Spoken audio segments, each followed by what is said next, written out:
معزز سامعین و حضرات، آج کے خطبے کا موضوع ہے ہمارے بزرگ لوگ، ہمارے بزرگ افراد ہمارے روشن مستقبل کا حصہ ہیں۔ انسانی زندگی کے سفر کی فطرت کو اللہ تعالیٰ نے طے کر دیا ہے، جو ماں کی پیٹ سے شروع ہو کر بچپن، لڑکپن، جوانی اور بڑھاپے تک پہنچی ہوئی ہے۔ اس ساری کی ساری ترتیب کو اللہ تعالیٰ نے سورہ مومنون کی آیت نمبر 12 سے 14 میں بیان فرما دیا ہے، جسے خطبے کے آغاز میں تلاوت کیا گیا ہے۔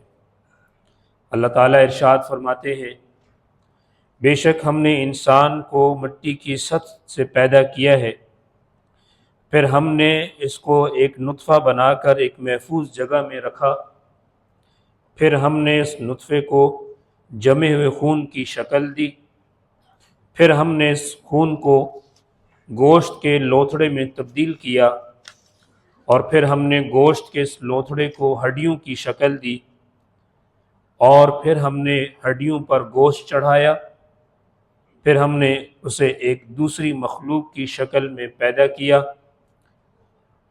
بس اللہ تعالیٰ بہت بڑا بابرکت ہے، جو سب سے بہتر پیدا کرنے والا ہے۔ معزز سامعین و حضرات، جب ہم اپنی زندگی کے سفر کی حقیقت پر غور کرتے ہیں تو یہ بات لازمی ہے کہ ہم اللہ تعالیٰ کی طرف سے طے شدہ زندگی کے ہر مرحلے کے لیے تیار رہیں۔ یہ تیاری زندگی کے آغاز ہی سے کرنی چاہیے، نہ کہ بڑھاپے کے وقت۔ یاد رکھو، اللہ تعالیٰ نے ہر انسان کی موت کو لوح محفوظ میں پہلے سے ہی لکھ دیا ہے، کیونکہ ہر زندگی کا انجام موت ہے۔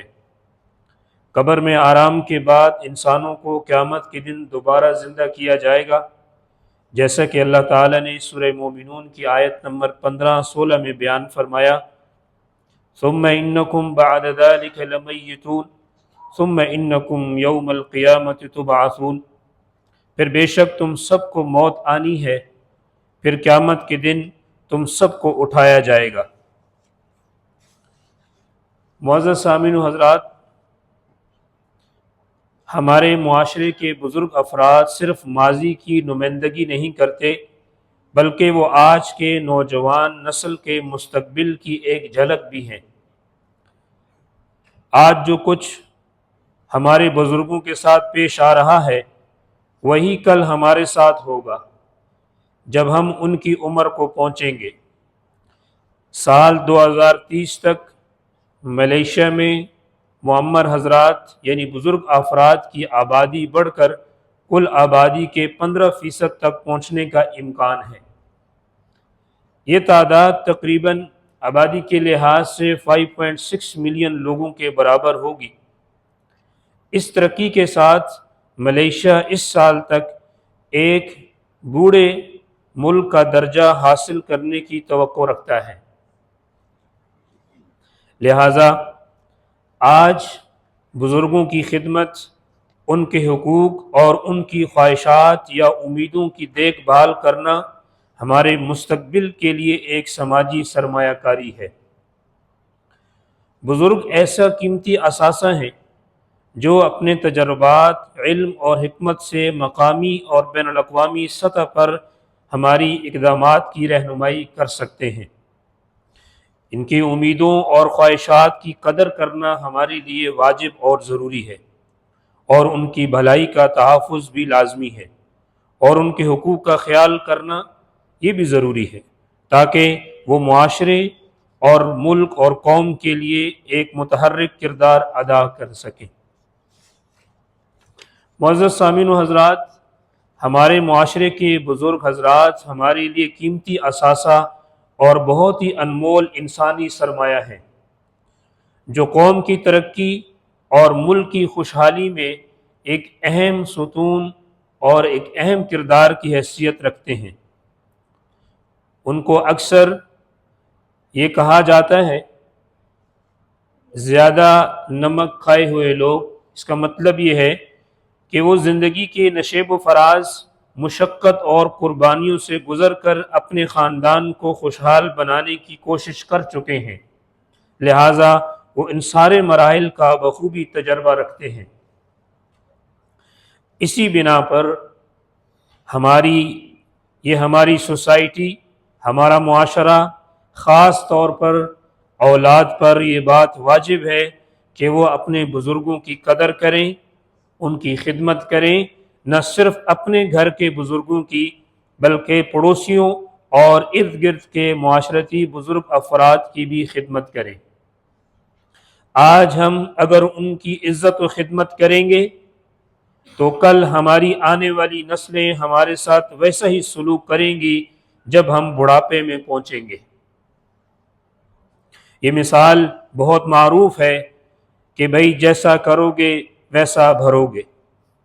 ہمیں اپنے ان بزرگوں کی قربانیوں اور ان کی خدمات کو یاد رکھنا چاہیے جنہوں نے ہمیں آج وہ بنایا اور وہ مقام دیا ہے کہ جب تک زندگی باقی ہے ان کی قدر اور ان کے ساتھ محبت کا رویہ رکھنا ان کا یہ حق ہے۔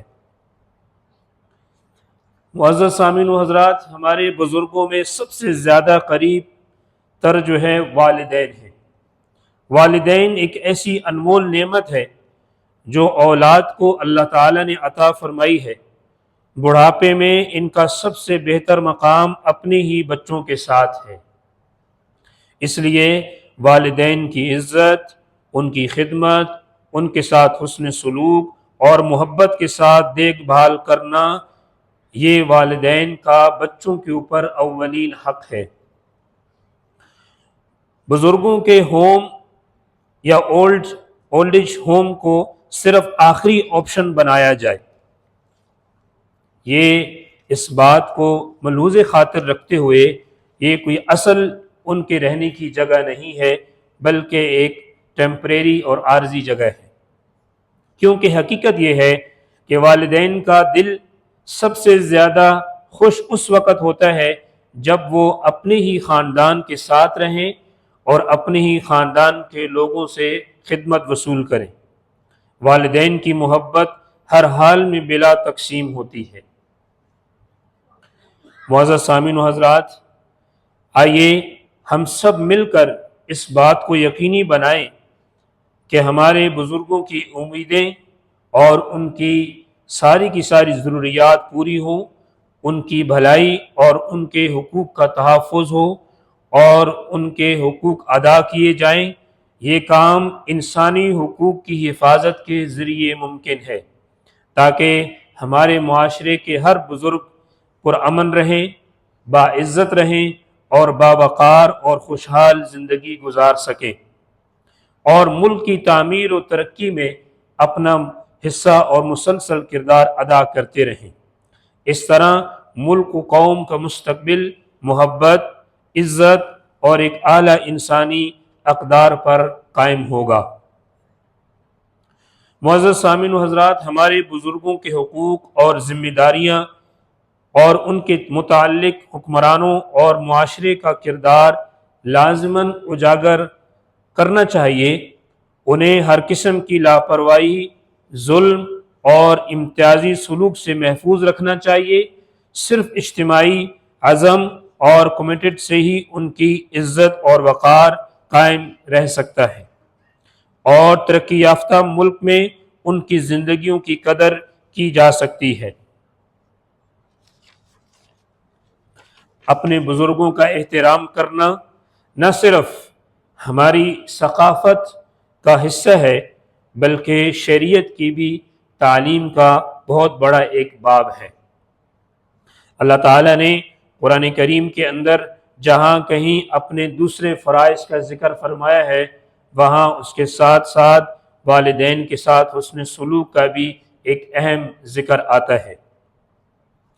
یہ ایک نیک عمل ہے اور ایک بہت بڑا عمل ہے جسے ہر بچے کے دل میں، ہر اولاد کے دل میں راسخ کرنا چاہیے، خاص طور پر اپنے بزرگوں، اپنے والدین اور اپنے بڑوں کے لیے۔ ایک مشہور ملائی کہاوت ہے، بزرگوں کا احترام کرو، بچوں سے محبت کرو، یہ عین اسلام کی تعلیم کے مطابق ہے۔ جو ہمیں اس بات کا حکم دیتا ہے کہ ہم اپنے بڑوں کا احترام کریں، خصوصاً اپنے بزرگوں کا۔ ایک حدیث میں سیدنا انس بن مالک رضی اللہ تعالیٰ عنہ سے روایت ہے، ایک دن ایک بزرگ نبی کریم صلی اللہ علیہ وسلم کے پاس آئے تو صحابہ کرام رضی اللہ تعالیٰ عنہم اجمعین ان کے لیے جگہ بنائی۔ آپ صلی اللہ علیہ وسلم نے ارشاد فرمایا، جس کا مفہوم یہ ہے وہ ہم میں سے نہیں جو بچوں پر رحم نہ کرے اور بڑوں کا احترام نہ کرے، یعنی جو بچوں پر شفقت نہ کرے اور اپنے بڑوں کا احترام نہ کرے۔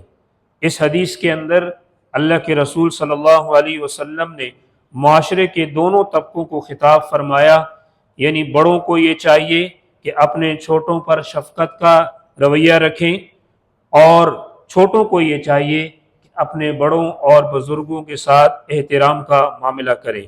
رواہ ابو داؤد۔ کتنی ہی اچھی بات ہو کہ اگر بزرگوں کی قربانیوں کے ان تجربے اور عقل مندی کے مطابق انہیں صحیح مقام دیا جا سکے، اس اقدام سے نہ صرف انہیں مختلف سطحوں پر اپنا حصہ ڈالنے کا موقع ملے گا، بلکہ ان کی امیدیں، بھلائی اور حقوق کا بھی تحفظ ہوگی۔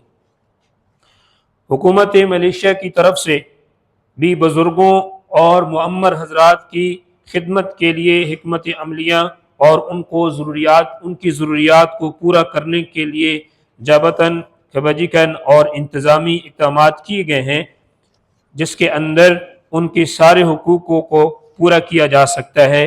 اور اس کے ساتھ ساتھ کئی ساری NGOs یعنی نجی شعبے اور غیر سرکاری تنظیموں کے دیگر اداروں کے ساتھ مل کر ایسے کئی سارے پروگرام اور سہولیات فراہم کی جاتی ہیں۔ یہ ساری کی ساری خدمات بزرگوں کو زیادہ آرام دہ اور ایک محفوظ زندگی گزارنے میں ہماری مدد کرتی ہیں۔ معزز سامعین و حضرات، آج کے جمعے کے خطبے کے اختتام پر آئیے ہم سب غور کریں کہ بحیثیت ایک انسان مسلمان زندگی کا سفر اللہ تعالیٰ نے بڑی حکمت کے ساتھ پیدائش سے بڑھاپے تک مقرر کر دیا ہے۔ بس ہر مسلمان کو اس حقیقت کو ہمیشہ یاد رکھنا چاہیے اور اس کا سامنا کرنے کے لیے تیار رہنا چاہیے کہ آج کے نوجوان کل کے بزرگ ہیں۔ اس لیے آج ہم جس طرح اپنے بزرگوں اور بڑے لوگوں کے ساتھ پیش آئیں گے، کل ہمارے ساتھ بھی ویسا ہی سلوک کیا جائے گا۔ لہٰذا آئیے ہم سب وہ دعا پڑھیں جو سیدنا سعد بن ابی وقاص رضی اللہ تعالیٰ عنہ سے مروی ہے، اللہم انی اعوذ بک من البخل واعوذ بک من الجبن واعوذ بک من ان نرد الی ارذل العمر۔ اے اللہ، میں تیری پناہ مانگتا ہوں بخل سے، میں تیری پناہ مانگتا ہوں بزدلی سے، اور میں تیری پناہ مانگتا ہوں اس بات سے کہ مجھے واپس سب سے کمزور اور ذلیل عمر کی طرف لوٹا دیا جائے۔ جزاک اللہ خیر۔